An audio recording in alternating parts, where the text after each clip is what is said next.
Okay, good morning, everybody, and thank you for attending the Supply Chain 2 session. First of all, I want to thank our sponsors. Our AV sponsor is Organico, and our session sponsor is Olivia's Organics. Olivia's, we're having a competition whether there are more people from Robinson Fresh, Olivia's, or Sprouts in the audience. So we're going to have all of you stand up in a minute, and we're going to give you questions.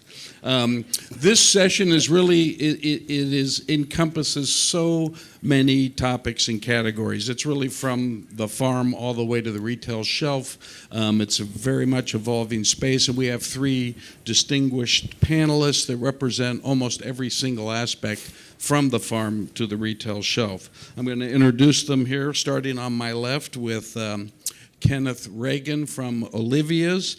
He's a die-hard Bostonian, which means he only goes to work between sporting events and or visiting the Kurt Schilling Sock Museum. He graduated from Boston College in '76, and he went to work for Star Market as Produce and Floral Director of Buying and Merchandising. 1995, he joined Shaw's Supermarkets as Produce and Floral Director in Retail and Merchandising. In 2005, became Vice President, Sales Marketing for State Garden, Olivia's Organics.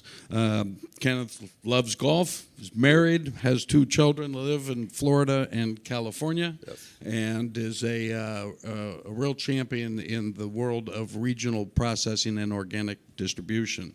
Next have Michael Casanetto, originally from the Salinas Valley. He attended St. Mary's College, graduated in 1998 with a BS in finance and 4 years of rugby injuries. In 1998, he joined Food Source as a sourcing manager, and as Food Source then became acquired by Robinson Fresh in 2005, kept on with his career there. So for more than 20 years, he's been affiliated with Robinson Fresh, moving through a series of very important roles, overseeing supply, category management, and in particular the organic business based in Monterey. Today, he's Vice President of Global Sourcing for Robinson Fresh, lives in Minnesota, and he's responsible for management of all fresh produce activities for Robinson Fresh. And then we have Rodney Bonds from Sprouts. Rodney, unlike people from Boston, is agnostic about his sporting affiliations. He only backs the winning teams. He has both a master's and a bachelor's in business administration. He began his logistics career with OfficeMax, managing director of a distribution facility. In 2007, he joined Driscoll, where he worked for 4 years as the director of distribution. As he says, he loves Driscoll, but Chad made him an offer he couldn't refuse. In 2011, he joined Sprouts as VP of Supply Chain, now playing three-dimensional Tetris with 5 DCs, 300 stores, 1,000 SKUs, and an incredibly complicated job. So let's welcome these people, this panel. And now they're each going to give you a bit of information about their companies. Kenneth? Right. Good morning, everybody. Is my mic on? Can you hear me? Okay, good. Good morning, everybody. The name of our company is actually State Garden, but everybody knows it as Olivia's Organics, basically. And we're a fourth-generation family-owned business.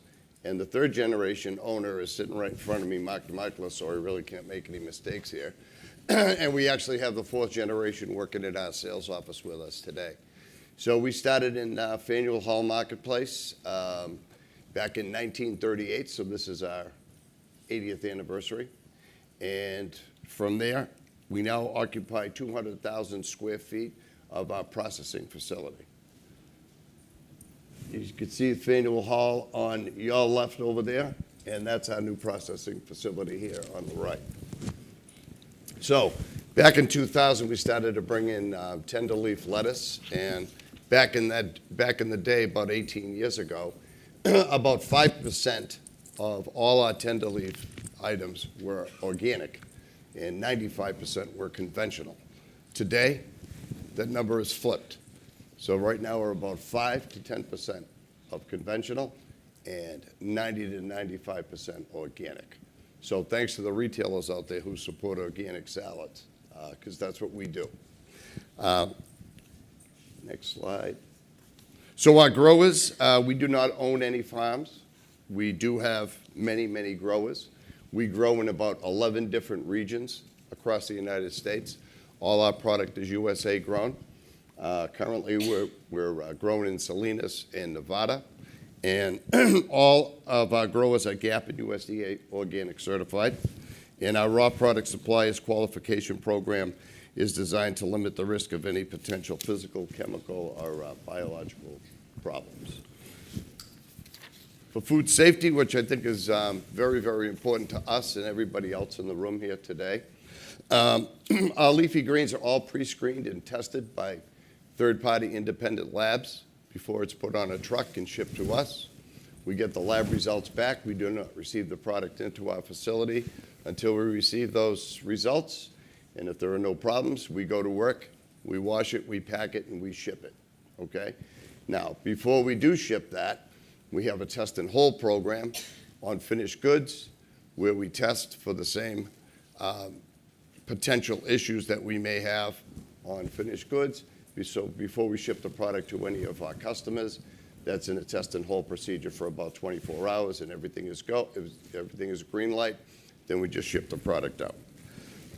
We are SQF level 3, which is the highest standard that you can have for food safety. And sustainability, how we conduct our business is critical to our business itself. We're committed to the environment, and we're committed to our people, and we're committed to our customers. And our environmental responsibility includes a lot of things, which is, the farmland, what we package our products in, if it's recyclable, which it is, and our facility is operated under probably the highest standards for any kind of energy efficiencies. One of our main goals when our second generation owner, John DeMichaelis, we have a charitable foundation which is funded by our family, the Olivia's Organics Charitable Foundation. So on the back of every package, we highlight a specific charity. And so far, the donations have been over $1 million to a lot of children's charities in the areas where Olivia's is being sold. So, just to wrap it up, like I said before, we're more known now as Olivia's Organics than we are as State Garden, but you can call us either name, and you can call us anytime if you'd like to place an order for any of the retailers that are out there. Okay. Thank you very much.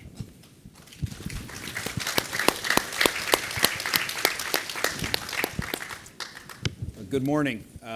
To clear it up, there's no trade show where Robinson Fresh doesn't have the most people at it. So that's easily we win that.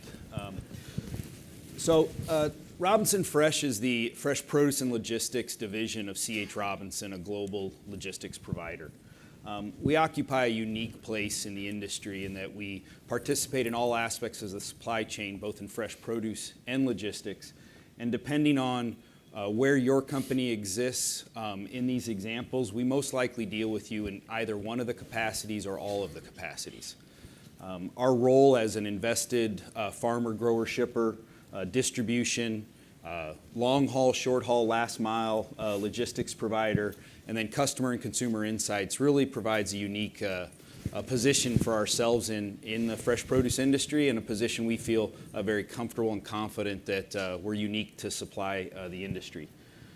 As part of being a division of C.H. Robinson, that does mean that we do product sourcing, but we also manage over-the-road, LTL, ocean, air, customs, all aspects of complex supply chains that our industry really is the poster child for. Our supply chains are getting more and more complex, and our company feels very comfortable that that's where we're going to differentiate ourselves from the competition, whether that's an entire supply chain competitor or a competitor in a unique specific part of a supply chain within our industry. In terms of organics, Robinson focuses on items that we, not just organically but conventionally, where we believe that we add a unique value. So we look for items that are highly nomadic and grow in multiple places. We look for items that have really difficult supply chains or where freight is going to be a dominant factor of how you make decisions. We look for items that are hard for buyers to buy. And we look for places with fragmented grower bases and global supply chains to maximize what we do for our customers. We really think this applies to organic specifically if you look at what we are investing our best people, our resources, and our money into, the highlighted categories, and then you compare it to the top 25 organic volume items on the left and the top 25 organic growth items on the right, we feel that we're putting our energy in the right places and feel that we're going to be able to continue to offer value to our customers across the entire organic category, and both now and into the future. In terms of the focus of today's panel, certainly Robinson Fresh is a logistics and a supply chain company. We invest in carrier relationships the same way we do with grower relationships. We invest in service centers and final mile forward and FOB consolidation centers. And we're really looking to integrate the buying process, the merchandising process, and the logistics process into a single event.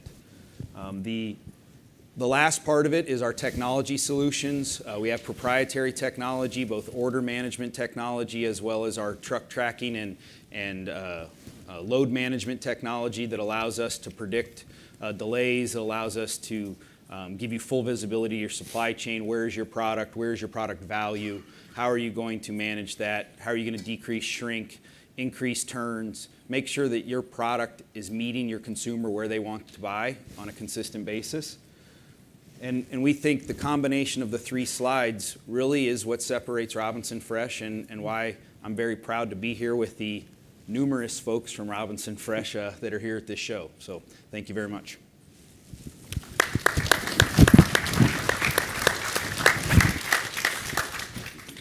So I am going to attempt to go through this fairly quickly.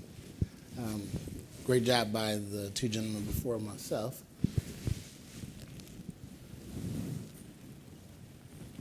Okay, so for Sprouts, and just giving you guys a quick overview on Sprouts. Sprouts specializes in natural,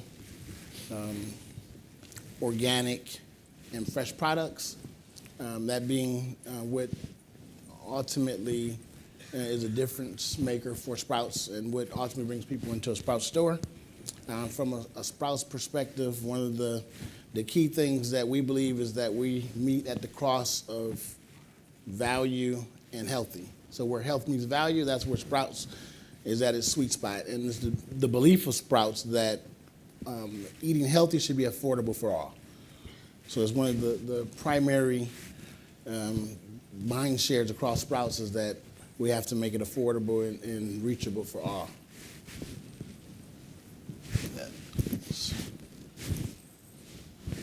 So just a couple of statistics as it relates to Sprouts. We have 28,000 team members currently. Very interesting from the standpoint of when I started with Sprouts 7 years ago, we were at about 10,000 team members. So we've grown from the 55 stores that Sprouts had at the time I started in 2011 to just over 300 stores. To be exact, we're at 301 stores as of today over the last 7 years, and we have 28,000 team members that ultimately is the engine behind Sprouts as a retailer.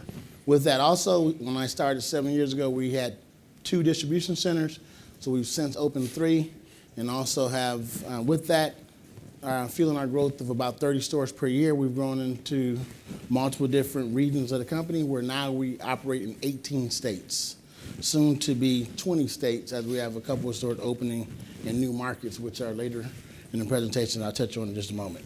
I think the other thing that I would say as a point of difference for Sprouts and for my role and my counterparts that are in the audience is that we 100% procure and self-distribute all of our own produce. So you won't find a very small percentage of any Sprouts product that hasn't gone through our rigorous QC standards and been selected and purchased by our internal procurement teams. And I think the other point of difference is we have a decentralized model where my counterparts as well, who oversee the procurement side, we have 5 buying teams in each of those regions, which allows us to be more agile, allows us to be able to be more flexible than would be if we were working through a centralized model. So we think those are two very big distinguishing marks between ourselves and maybe how some others handle their produce. Too far. Good. Okay. So next, and probably our biggest distinguishing mark or point of difference as a retailer is our team members, something for which Sprouts takes a great deal of pride, where we go through a rigorous training and education programs with those individuals that you would find in a Sprouts store, where they're able to help you navigate your way through a Sprouts store and provide insight, details, and recommendations as it would relate to the healthy and natural products that you would find in a Sprouts store. So that's a point of difference and something that Sprouts, like I said, puts a heavy investment into as a difference maker. So for those of you that have frequented or have visited a Sprouts store in the past, I would say that would be one of the distinctions that you would see. An experience is different than what you may see in some other places, and that's a great source of pride and a difference maker for Sprouts as a retailer. Next, one of the things that we've done just within our growth is we've done quite a bit by way of our foundation, which contributes greatly to the communities to which we do business. So we have multiple events, and you'll see here we sponsored several local events over the course of 2017, and we're going to continue to do that, obviously, as we grow into our additional store and additional geographies. We have, as I think indicated earlier, we have 30 stores per year is our rate of growth. So we've grown consistently at a clip of 30 stores. Each of the last 5 years, we've been at 30 or more stores, so that trend will continue. And then, as I indicated earlier, we currently operate in 18 states. The 2 new states that you see listed there that we will be opening stores soon will be in Pennsylvania and also in Washington. So over the course of the last 4 years, the states that we have listed there are those that we've opened stores and broadened our footprint. This speaks to just some things that we've done. Obviously, it's become a digital world. So in alignment with how others are operating, Sprouts has put a great deal more focus into the digital side of things. So we still do a fair amount of things via print, but then digital has become much more important to us, and being able to reach our consumers through different social platforms. And obviously, I'm sure most of you know we now have a partnership with Instacart. So Sprouts has continued to look at the marketplace and adjust where necessary in order to be a relevant retailer in the marketplace.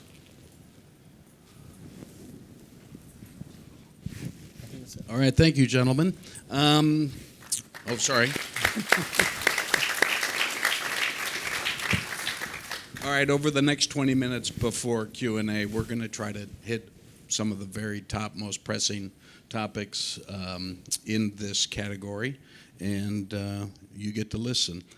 I hope we finish at the same time.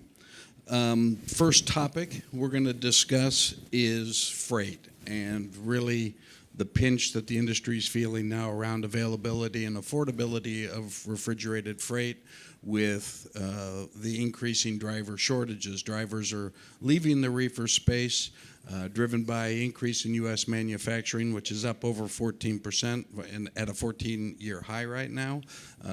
Online shopping, local distribution, local produce is pulling assets all the way across the country away from the traditional lanes.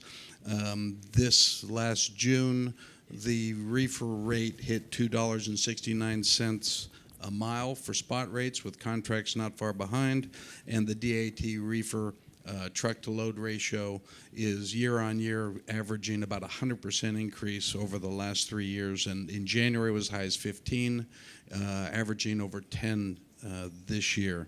So as you can see, reefer trucks are the backbone of getting our product to market, and each of us are now facing almost like a crisis of sourcing. So turning to the panel now, would like to hear what each of you have to say about the pinch points you're facing, and then following up on that to see what strategies you have or you want to share with the audience. I can take that one first. Yes, thank you, Rob. So I would I would say from a Sprouts perspective, as Jeff has kind of laid out, we're as subject to the volatility of the market as much as anyone else. So it becomes challenging times. It makes up approximately just north of 50% of our budget for supply chain, so it's a pretty big number. For our sales, what we've seen and some of the things that we've looked to do in order to isolate or insulate ourselves from the expenses that have been seen over the course of the last 6 to 12 months. First off, I think the big thing is the acknowledgement that is not subject to change. So we fully understand just by the market. Right now they're reporting 50,000 driver shortage across the United States. That's expected to grow over the next couple of years to about 100,000 drivers, the shortage. So the trend for which Jeff alluded to is not going to change. It's not going to instantly become more attractive between now and that time. So from a retailer perspective, there are certain things that we're looking to do, with that being the external environment as it pertains to transportation. So first and foremost is we're trying to dedicate as much capacity as possible. So from an outbound perspective, if you're talking Sprouts, and that's outbound to our stores, we have 90+% of our outbound transportation is in either dedicated agreements out of our distribution centers, or we have dedicated capacity with carriers, with multiple different over-the-road carriers, to isolate that volume and ensure that that volume works under a contract, which then allows us to be absent from some of the volatility that happens in the marketplace. So that's one of the first things that we've taken on and done. I think the second thing that we've found, as it's been volatile and you have the EOD mandate and some other things, then the other thing that we've seen is that you have to be diverse. So where a couple of years ago we had heavily focused lanes with just one provider, we've done some things to be a bit more diverse, to have multiple providers. So where we may have one dominant player, we'll have 2 or 3 other players that have dedicated capacity that once again allows us to flex, so we don't have to go to the spot market, which is very volatile. And I know these guys, as we talked before, they've seen that as well. So it allows us some flexibility to be able to not go to the spot market and pay upwards of, whether you're in holiday time or other time periods, you can go anywhere from 30 to 100% cost on an outbound lane from what you would pay on a regular day-to-day basis. So we've done some things as far as being diverse. Other thing is we're looking to be, and what we've started down the path is being the shipper of choice. And some of the means that we've taken on to be the shipper of choice is having complete round trips for carriers. So we look to position ourselves with carriers that are looking to get into a certain market or have a presence in a certain market, and we look to do closed loop where they have a trip going in and a trip coming back. A carrier being put in that situation, obviously that's very attractive when they don't have a large degree of deadhead miles.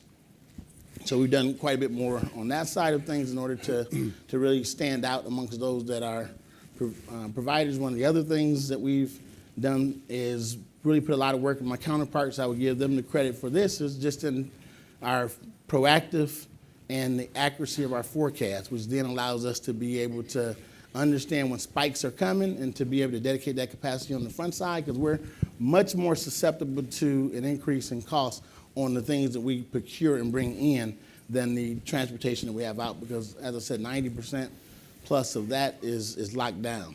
So on the side of our efforts in forecasting accuracy, timing of that forecasting, we've allowed ourselves the opportunity to really get out in front of it and to mitigate the impact that we've seen on that side of things. And then the last thing that we're continuing to do along the lines of just that closed loop situation is we've really put forth an effort this year in trying to strengthen our backhaul program, once again to further grow the opportunity as we go into different markets to be able to be closed loop and be able to therefore be the shipper or retailer that carriers want to partner with, because they have a complete solution. And with our growth, those things coupled with our growth, we're growing 30 stores per year into new markets.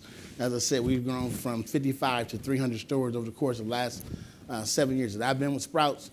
So if we're doing some of those tactics I talked about, and a carrier shows up the next day or next year and they grow just because Sprouts is growing, it makes for a great situation to be in, and it's worked wonders in us being able to, in this current very difficult climate to be able to mitigate or offset some of the cost creep that we've seen in transportation.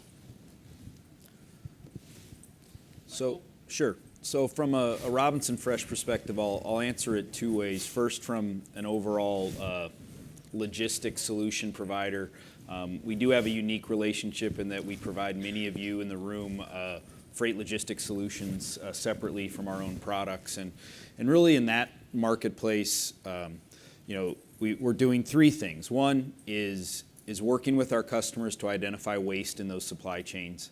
One of the best ways I've heard it described is over the last 5 years when the truck market was relatively cheap and trucks were abundant, is we as an industry didn't pay for our own waste. So when you send a truck to a shed and the product wasn't ready for 6 hours, we didn't pay for those 6 hours. Now you're paying for those 6 hours. When you went to load something and it wasn't you sent them to the wrong shed and you got to move them 40 miles down the street, we used to not pay for that. Now you pay for that. And so identifying waste in those supply chains and how we can be better. Rodney's comment, the shipper of choice, is a comment we use with our customers a lot. What can we do internally to make our warehouses attractive to load at, our receivers attractive to unload at? We are unique in that because of the volume we have of moving 18,000 truckload shipments a day, we have an internal backhaul model that's created through our own volume. So that is something we absolutely look for, is to try and trigger trucks back into the loading regions. And really, the other part of it is getting to the customer earlier in the supply chain development. As you would expect yourself when you look at your crop management, your planting schedules, all the things that you do every day. I don't think as an industry we've integrated transportation into that early enough or often enough to this point, and we're going to have to. So just as when you're setting up your planting schedules and just when you're setting up your sales calendars, you're going to have to start thinking of freight as opposed to start thinking of freight this week for how many trucks do I need next week. From a product perspective of ourselves, we have a unique challenge. As you saw from our product mix on my slide, we tend to operate in complex commodities and complex supply chains. We're loading mangoes in 5 countries across 17 growing regions. We're going to do watermelons in 26 different growing areas. Those growing areas might last for 6 or 8 weeks, which it's tough to build capacity commitment plans around 6 to 8 week loading windows. And so we manage it through exactly what Rodney said, which is planning, surge plans, and then how do we route trucks back into regions that are not popular right now. We joked when we were getting ready. How do you find freight to get trucks back into South Texas right now? Because there's not a lot coming out, but you got to get product out of there. And so we work a lot on the reverse engineering of the freight as opposed to the freight itself. And that's helped us as a company. The last part is internally we did have to look at ourselves. We own our own facilities that we ship our products out of, and I'll be the first one to admit I don't think we were a shipper of choice for a lot of years. You could listen to our own internal complaints about how long our trucks waited at our own facilities. So we've worked really hard over the last year to implement accurate appointment timings, what I'd call valid communication to trucks, right? The product's got to be ready when you tell the truck that it's going to be ready. Otherwise, the truck won't be there. And so we're working through that in both directions and feel really good that our technology solution allows us to stay ahead of it. But I agree with Rodney. This is not going to get better in the short term. It's going to get, as long as the economy stays strong, as long as minimum wage jobs keep moving up in value, as long as there's higher paying jobs where somebody doesn't have to get in a truck and travel for 4 or 5 days a week, it's going to be a difficult solution to solve for the next few years. All right, well, thank you. Let's just jump to food safety now as another hot topic. In the last 6 months, we've seen pathogens and parasites really cripple sales and consumer confidence. The industry as a whole has yet to come up with an end-to-end solution. We do have in the industry a PTI around ASN barcode, but that seems to lose its connectivity as it moves into retail warehouses. The industry is now exploring blockchain. The IBM Food Trust blockchain solution's now been joined by Dole, Driscoll, Walmart, Kroger, Unilever, et cetera. So with organics and with the confidence that we need to instill in our consumers to continue to increase consumption, we have a lot on our plate around solving this. So starting with you, Ken, Sure. why don't you tell us about your traceability and the initiatives you're doing and how you see us going forward as an industry? Thanks. So we had talked about this earlier before that product is received into our facility, it's gone to a third-party independent lab for testing for any kind of pathogens. We cannot receive the product in until we get the all clear on that. And we have lab technicians on our own that are testing product constantly. There's samples taken every 30 minutes from runs from different lots. Each lot is identified. It's on a computer screen. Everybody knows which lots are going in and which lots are going out. So once the product is packaged and ready to go, we then hold that for about 12 to 24 hours to test for pathogens going out.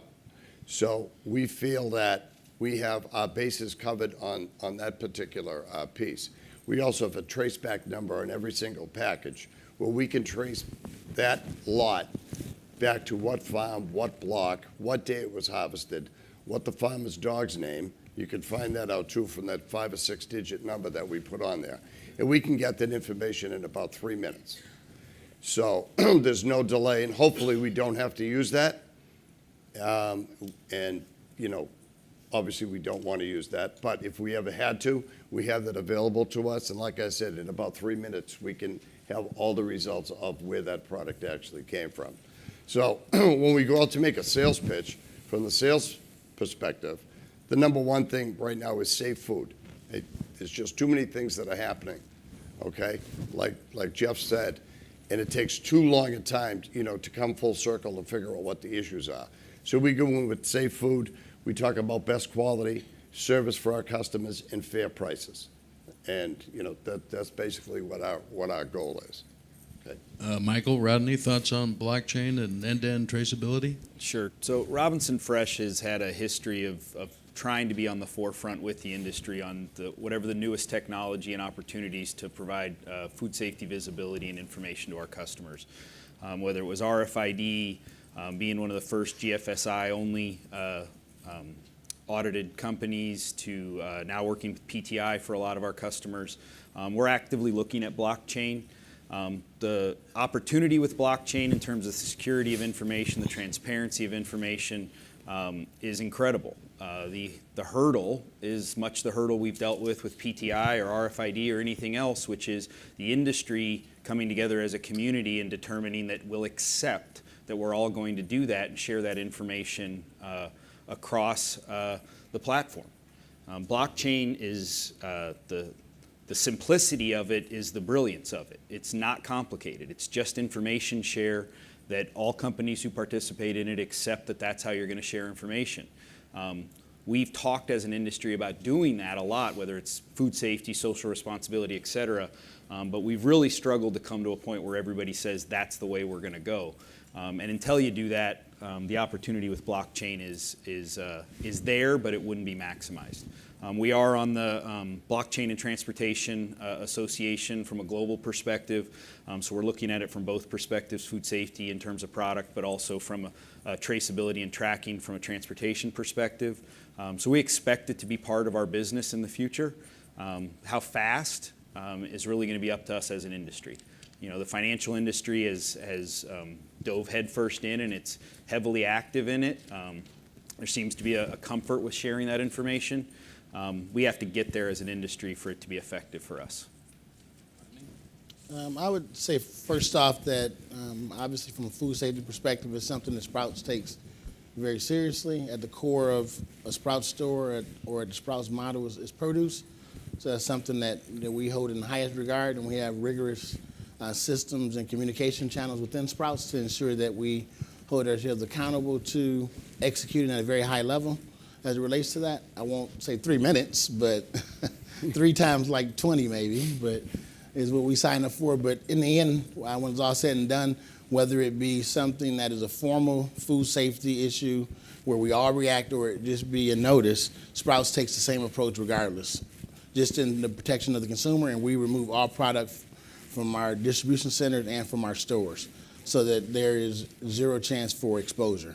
So we are compliant with what are the current FSMA requirements as well.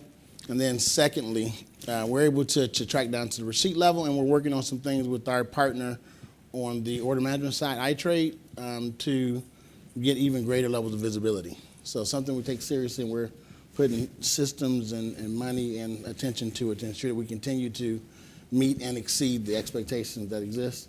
As it will relate to blockchain, not something that we're currently have any initiatives with. Do understand it from the standpoint of just, as mentioned, I think it's a value just in the info sharing and the speed and accuracy of information that doesn't currently exist, as it's somewhat siloed in the current situation. So I think consumer demand and the pace of things are ultimately going to push our industry into that direction and ultimately starting down that path. I think that, along with ecosystems, are going to be the wave over the course of the next 5 to 10 years. You'll see a lot more activity related to that, and see a lot more companies partnering together and industries partnering in order to meet and exceed consumer demand and for information and speed. All right, well, thank you. There are a lot of trends and technologies on the move and gaining rapid traction in our industry. With this panel of experts, I think the audience would like to hear what your thoughts are 5 years out on what's going to be sticking, what are you long on, and what are you short on? I think the biggest issue 5 years from now is going to be labor and transportation, because the transportation thing's not going to go away. And the labor factor is, we already spoke about minimum wage jobs. Massachusetts just passed a bill where minimum wage will be $15 per hour in about 4 years in increments of $1. California already has that in, and there are other states that are going to be doing the same thing. So that's going to become a factor. And like we spoke about transportation, that is not going away, especially with the ELD, shortage of drivers. If we have 50,000 drivers short for next year, is there going to be 100,000 drivers short for the following year? So all those two things look like there could be issues in the future. And hopefully everybody's going to be working on them, and we're going to come up with some kind of solution. So I would say, much to his point, I think the side of things that would be particularly what I deal with on the distribution and transportation side of Sprouts. I think that the big thing with the labor on both sides of the equation, as you mentioned, is going to be an issue. I would tell you, from a external transportation climate and staffing within our distribution centers and or those that we partner with, it's never been more difficult. So I think the reliance and growth, having a reliance on human capital and human assets is going to be very challenging. So for us, I think one of the big things, or as an industry, I think, is to look at opportunities for automation. So within warehouses where automation exists or doesn't exist, I think coming up with affordable but yet scalable means to be able to take some of the reliance of growth off of the human capital element, I think is first and foremost. Because growth, as things exist now and as they grow, is going to be either allowed or disallowed based on your ability to be able to recruit, train, and retain talent within your environment. So I think automation, both from a mechanical and physical, and also systemic, where you can do things with systems that are ultimately going to streamline and make easier the process of flowing goods in and out of your supply chain. I think those are going to be paramount. And then the last thing I would say on the transportation side, while I know there's been a lot of talk about the automated trucks, I think you'll see some progress on that. I think that'll come around a bit more slowly, but I think one of the tactics that individuals and companies and others would take more of a look at and look to do more of is, I think, a regional distribution structure or a regional distribution network that then takes some of the reliance off of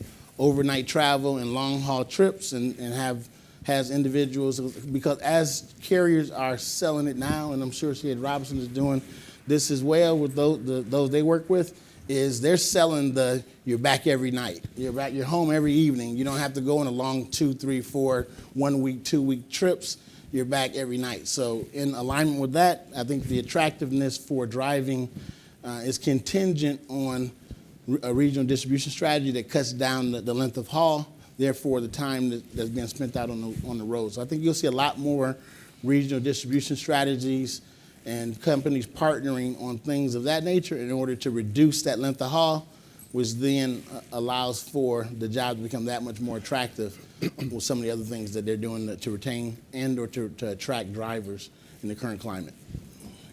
Yeah, so I think from a short perspective, I'd agree with both of them. I think labor and transportation are our short-term biggest issues. I think figuring out automated capabilities as much as we can across as many categories as we can is key to our future. Even if we solve an immigration solution, there still is going to be a shortage of workers in terms of seasonality and where we need workers and what those workers cost. And so other parts of the world are further ahead of us in terms of how we harvest and plan and manage our crops, and I think we have to catch up. Same thing with transportation from an aspect. Automated trucks will be here. I don't think they'll be impactful in the next 5 to 7 years. You'll see more of them, but I don't believe you're going to see a change where you could count on it to impact, we can see an actual lowering of rates because of a certain percentage of automated trucks. What I'm long on is probably not necessarily the focus of this panel, but it's fresh overall. If you look at the fresh aspect of retail and food service, it's growing. And the impact of things like omni-channel and e-commerce is having its impact, but the impact in fresh is relatively minimal. And our ability to connect with consumers and keep that impact minimal is really what's going to drive us over the next few years. We recently read a study that said, based on e-commerce impact, we're approximately 3,500 to 4,000 stores too heavy in the U.S. market right now, and that number will increase. But it's not going to be 4,000 stores closing. It's 1,000 or 1,500 square feet at every store that isn't needed anymore because certain items are being purchased from an e-commerce perspective, and Fresh needs to charge into that space and take it.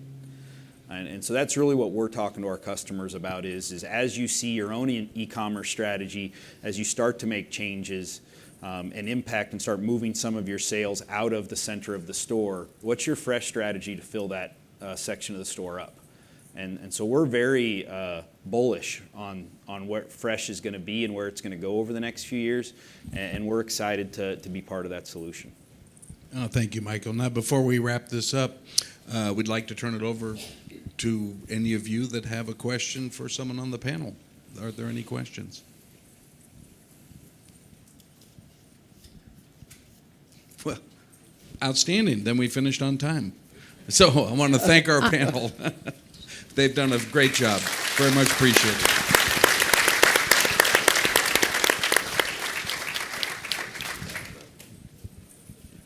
I see some of the same faces here from this morning, so thanks for spending your time. I'm Eric Schwartz. I introduced the first panel, and I want to thank Jeff Jackson and Jan DeLizer for moderating this.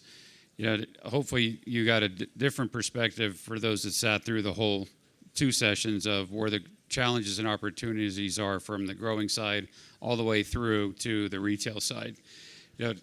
20 years ago when I first got into this industry, I could never have guessed how something like bag salads took off to what it is today. And I've also heard recently that maybe organics has matured based on the growth numbers. And I would argue that with bag salads at 20% of the category, there's a lot of room to grow. And when you look at some of the other fruits and vegetables like bananas, carrots, apples that are less than 7%, we have a long way to grow before this category has ever been matured. So the question is, how do we find the next garden salad that drove the conventional side? How do we find that for organics together? Thanks for spending your time, and the panelists are still going to be here if you've got some questions. Thank you.